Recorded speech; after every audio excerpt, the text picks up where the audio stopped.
When American Chopper finally faded from television, many viewers assumed the story was over. For years, audiences had watched custom motorcycles take shape amid explosive arguments, impossible deadlines, and family tensions that seemed too dramatic to be scripted. Yet the end of the show was only the beginning of a much larger story.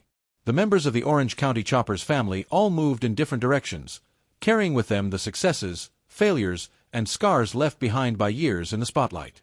At the center of it all remained Paul Teutul Sr., the founder whose larger-than-life personality helped turn a small motorcycle business into a worldwide brand.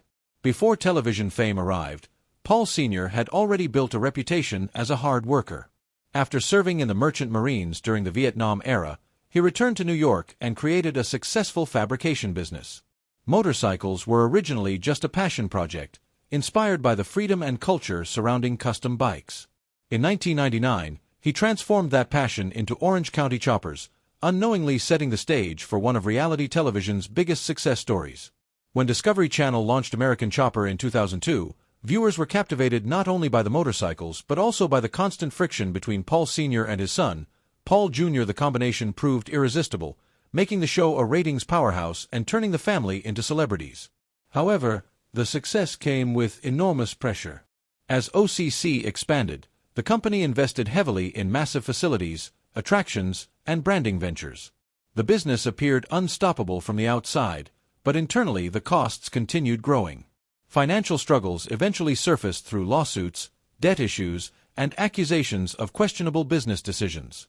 By 2018, Paul Sr. filed for bankruptcy protection, revealing serious financial challenges that shocked fans who remembered the glory days.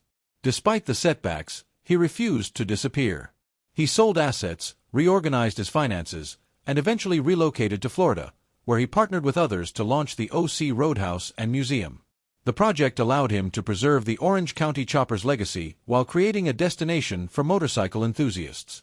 Although his fortune was greatly reduced compared to the height of his fame, Paul Sr. demonstrated a willingness to reinvent himself rather than surrender to failure. Meanwhile, Paul Teutul Jr. followed a very different path.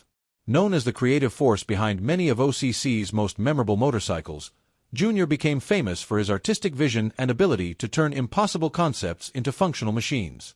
Yet his relationship with his father steadily deteriorated under the pressure of business and television.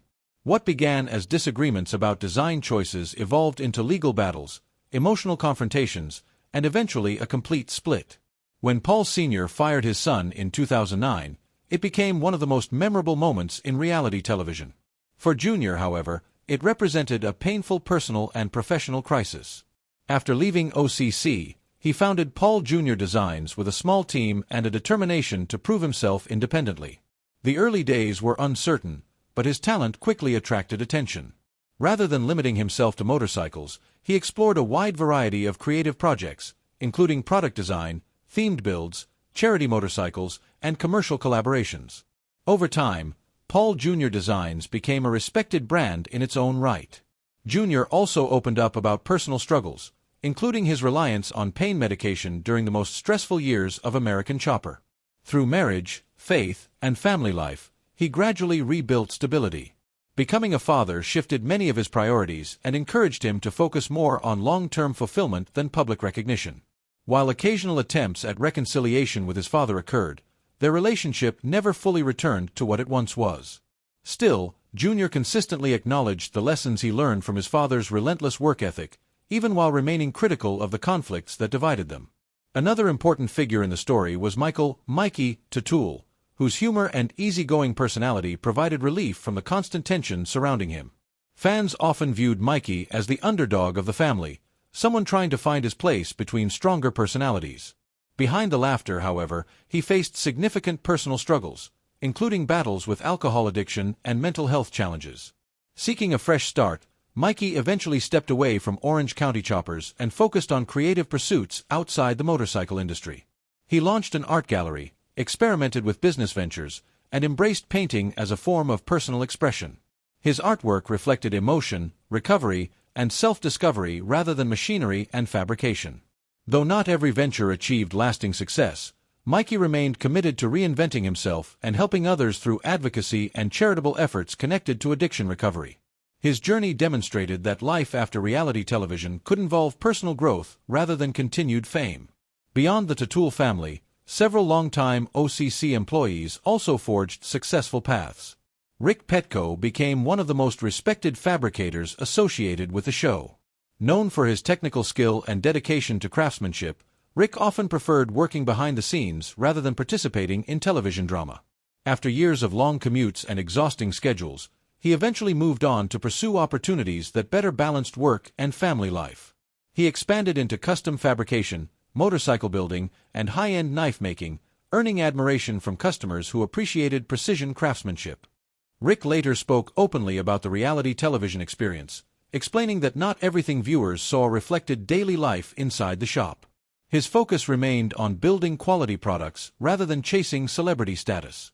Vincent "Vinny" DiMartino experienced a similar transition. One of the most recognizable builders from the original series, Vinny played a major role in many memorable projects. Frustrated by limited opportunities and constant pressure, he left OCC and launched his own custom motorcycle business. The timing coincided with economic challenges that hurt the custom bike industry, forcing him to adapt. Rather than giving up, he shifted toward automotive repair and restoration work, building a stable business away from television cameras. Over the years, he expanded into online content creation, allowing longtime fans to follow his projects and family life. Unlike some reality television personalities whose careers disappeared after fame faded, Vinny quietly built a sustainable future based on practical skills and hard work. Nick Hansford represented another side of the OCC legacy. Although less famous than the television stars, he was widely respected within the shop for his technical expertise and problem-solving ability. Throughout the company's rise, Nick contributed to numerous builds and innovations while avoiding the spotlight whenever possible. His disciplined approach allowed him to navigate the ups and downs of the motorcycle business without becoming entangled in many of the controversies that affected others. After stepping back from OCC, he focused on restoring vintage motorcycles and preserving traditional craftsmanship. His work continued attracting collectors who valued quality over publicity. Looking back, the American Chopper story was never really about motorcycles alone. The bike served as a backdrop for themes that resonated with millions of viewers: ambition, family conflict, creativity, loyalty, success, failure, and redemption. The arguments between Paul Sr. and Paul Jr. were dramatic because they reflected genuine tensions that many families experience in different forms. The rise of Orange County choppers showed what determination and talent could achieve, while the later struggles revealed the risks of mixing family relationships with business and fame. Years after the final episodes aired, the people involved remain connected through the legacy they created together. Some continue building motorcycles, others pursue entirely different careers, and a few prefer life away from public attention. Yet all of them contributed to a cultural phenomenon that helped introduce custom motorcycle building to mainstream audiences. Their journeys after the show demonstrate that life rarely follows a straight path. Fortunes rise and fall, relationships change, and new opportunities emerge where least expected. American Chopper may have ended as a television series, but for the people who lived it, the real story continued long after the cameras stopped rolling, proving that reinvention is often the most important build of all.